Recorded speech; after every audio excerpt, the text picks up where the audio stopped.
Le débrief de la NRF par Bearing Point et SAP.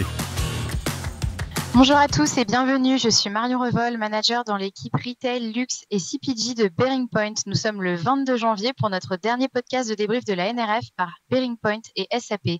J'ai le plaisir de partager le micro aujourd'hui avec Janice Spindler, associée chez Bearing Point dans la practice Retail, Luxe et CPG, et Rachid Chenaf, directeur Retail SAP France. Bonjour à tous. Bonjour à tous. Dis Janice, est-ce que tu pourrais revenir sur les tendances qui ont été abordées lors de la NRF ? Oui, alors merci Marion. Effectivement, c'est l'heure de notre dernier podcast. Nous vous avons partagé les tendances les plus marquantes de cette NRF au fil de l'eau. Il est maintenant temps de faire un premier bilan ensemble. Donc nous sommes bien en train de vivre une accélération exceptionnelle du online, avec une équivalence de 4 à 6 ans de croissance de notre marché e-commerce en un an de temps. C'est quand même assez record et vraiment totalement exceptionnel. L'urgence et la conjoncture ont accentué la tendance du Meet Consumers Where They Are, qui a entraîné la diversification des services omnicanaux dans une perspective de commerce unifié. Pour répondre notamment à ces enjeux, il est clé d'améliorer l'agilité de la supply chain en s'appuyant sur des technos d'auto-ID ou de robotique, notamment pour automatiser et robotiser les étapes, mais également pour développer une vision 360 des activités. On peut dire aujourd'hui que le temps de la supply chain boîte noire est complètement révolu. De plus, l'authenticité de la marque et la customer centricity semblent s'imposer comme des moyens de se relever, de conserver, d'accroître la fidélité client à long terme. Il s'agit à la fois pour les marques et les enseignes de donner du sens, de travailler leur empreinte sociale, sociétale et durable, mais également d'offrir une expérience client étendue et encore plus personnalisée aux consommateurs. Enfin, la donnée est et ne deviendra que de plus en plus un élément précieux pour personnaliser les expériences, mais aussi prédire l'imprévisible, anticiper ou à minima réagir au plus vite.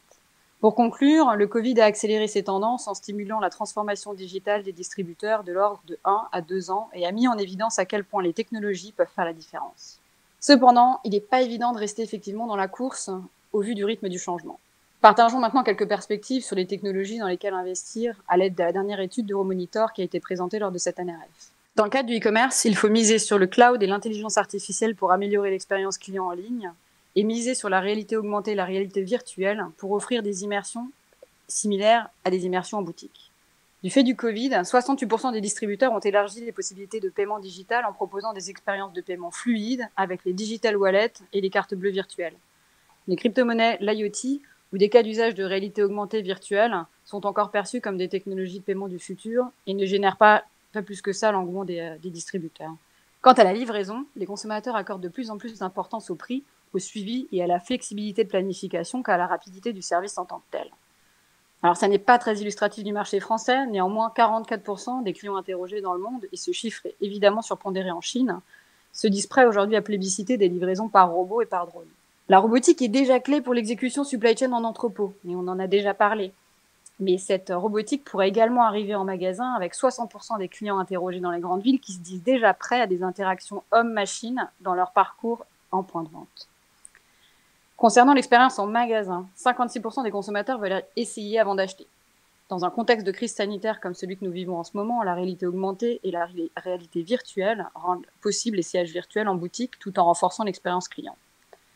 Et enfin, 55% de distributeurs voient la 5G comme un socle clé pour développer des expériences clients plus sophistiquées dans le futur et notamment autour d'un IoT étendu. Et de ton côté, Marion, est-ce que tu peux nous commenter là ou les conférences qui t'ont le plus marqué hier ?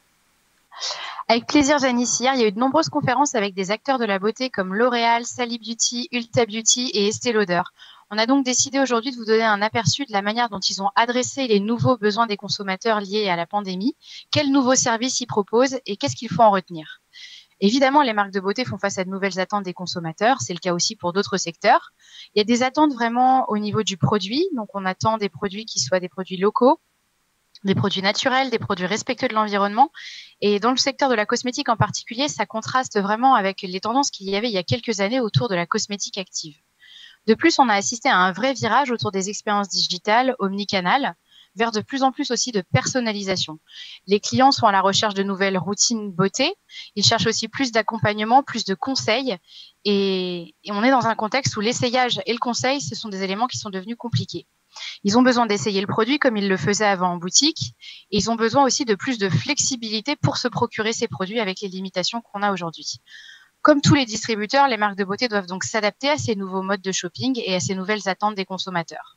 Dans l'impossibilité des conseillers de discuter en direct avec les clients dans les magasins pendant la pandémie, Ulta Beauty et Estée Lauder ont développé des nouveaux canaux de communication comme WhatsApp, WeChat ou encore les SMS tout simplement pour rester connectés avec leurs clients, comme ça se fait dans le secteur du luxe depuis des années. Pour faciliter la discussion, Ulta Beauty aide ses conseillers à améliorer les recommandations produits grâce à la donnée disponible en temps réel, combinée à de l'intelligence artificielle. En ayant toutes les informations en main, les conseillers de beauté peuvent ainsi avoir des conversations qui sont pertinentes et personnalisées. Estée Lauder va d'ailleurs au-delà de ces applications de messages avec des conversations virtuelles individuelles et des sessions aussi groupées sous forme de live shopping. Les marques de beauté ont pour mission de vraiment rendre la vie plus simple aux consommateurs. C'est pourquoi elles ont développé de nombreux services qui vont s'inscrire dans la durée. L'Oréal a par exemple développé des QR codes sur tous ses produits afin de pouvoir partager facilement les informations sur les produits en boutique. Ulta Beauty et Estée Lauder ont développé des applications pour essayer le maquillage virtuellement. C'est malheureusement possible uniquement avec le maquillage et pas avec le parfum. Il n'y a pas encore de technologie qui nous permette de sentir virtuellement, mais un jour peut-être. Enfin, comme les autres distributeurs, les acteurs de la beauté ont mis en place le paiement sans contact pour permettre des expériences en toute sécurité. Les plus grandes nouveautés ont eu lieu dans les services de livraison, avec vraiment une multiplication des options de livraison, comme le click and collect qui est proposé par l'ensemble des marques, le curbside pickup, service plutôt américain qui est proposé par Estée Lauder et Ulta Beauty. On a également la livraison le jour J qui est possible grâce au fameux Ship from Store chez Sally Beauty et Ulta Beauty et le réapprovisionnement automatique des produits chez Estée Lauder.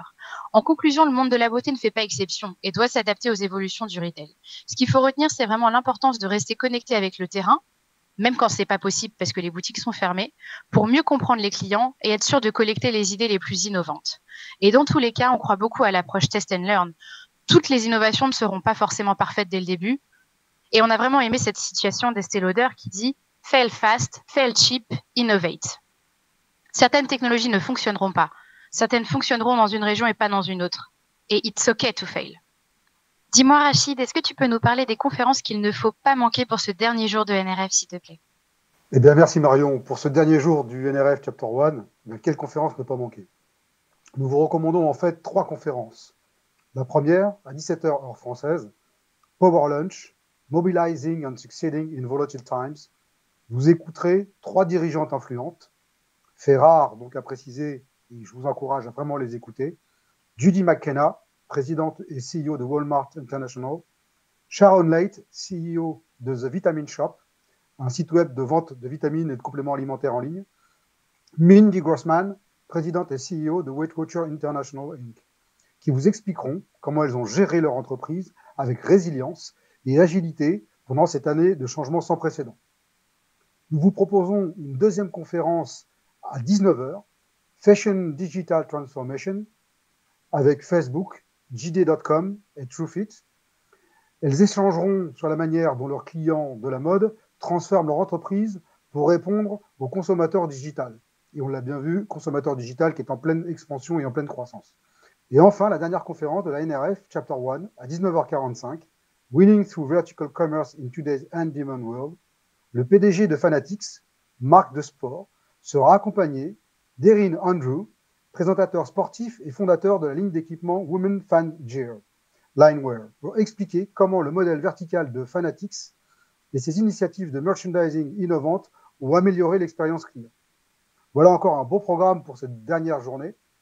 Nous vous souhaitons une belle fin de journée, un excellent week-end, et on vous donne rendez-vous ce lundi 25 janvier à 13h30 pour notre webinaire de synthèse de la NRF 2021 avec LSA. Nous évoquerons lors de ce webinaire les grandes tendances 2021 au travers des regards croisés de nos experts. De plus, nous partagerons avec Pierre-Yves Escarpit, directeur général adjoint de Cdiscount, des sujets autour du monde post-Covid et des enjeux pour les acteurs de la distribution en France. Enfin, nous évoquerons des concepts de magasins innovants avec Franck Rosenthal. Excellent week-end à tous et au plaisir de vous retrouver lundi pour clôturer ce NRF Chapter 1.